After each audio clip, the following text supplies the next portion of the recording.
ज्योति एक कंपनी में data entry की जॉब करती थी। ज्योति 3 साल से एक ही पद पर काम कर रही थी। ज्योति का बोझ मनोज ज्योति को बहुत पसंद करता था, लेकिन वह कभी ज्योति को अपने दिल की बात नहीं बताता था। ऑफिस के सभी वर्कर अपने प्रमोशन के लिए मेहनत करते थे और प्रमोशन का इंतजार करते थे, लेकिन ज्योति कभी ऐसा नहीं करती थी। ज्योति का बॉस चाहता था कि वह खुद आकर अपने प्रमोशन के लिए सिफारिश करे। एक बार मनोज अपने मैनेजर राकेश से कहता है, राकेश, ज्योति को मेरे केबिन में बुलाकर लाओ। राकेश ज्योति के पास जाकर कहता है, ज्योति, तुम्हें मनोज ने अपने कैबिन में बुलाया है। ज्योति सारा काम छोड़कर मनोज के कैबिन में जाती है। मनोज ज्योति से कहता है, ज्योति, तुम 3 साल से एक ही पद पर हो। मैं चाहता हूँ कि तुम इस कंपनी की एचआर बन जाओ। यह बात सुनकर ज्योति मन ही मन खुश हो गई। उसने मनोज से कहा, थैंक यू सर, मुझे काम कब से शुरू करना है? मनोज ने कहा, तुम कल से ही अपना काम शुरू कर दो। ज्योति ने मनोज का शुक्रिया अदा करके वह अपनी कंपनी से घर के लिए निकल जाती है। वह अपने प्रमोशन की खुशी में अपनी माँ और बहन के पसंद का खाना लेकर घर पर जाती है। वह घर जाते समय अपने पुराने वक्त को याद करती है कि जब उसके पिता का देहांत हुआ था। उस वक्त सब एक एक रोटी को तरस गए थे। ज्योति इतनी गहरी सोच में डूब जाती है कि उसे पता ही नहीं चलता है कि घर कब आ गया। ज्योति ऑटो से उतरती है और पैसे देकर घर के अंदर चली जाती है।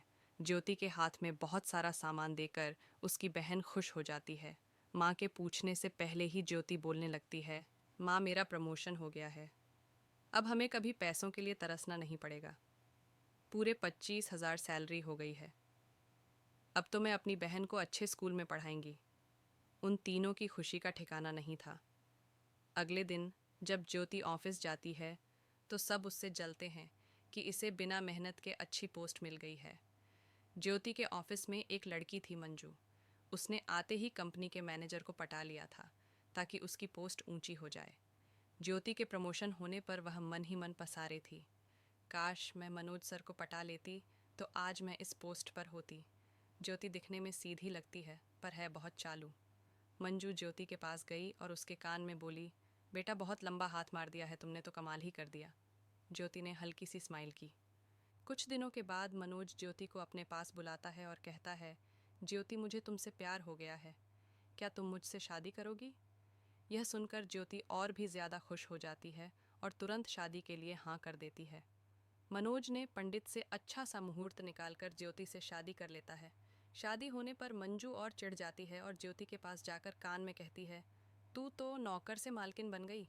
ज्योति ने फिर से हल्की सी स्माइल की।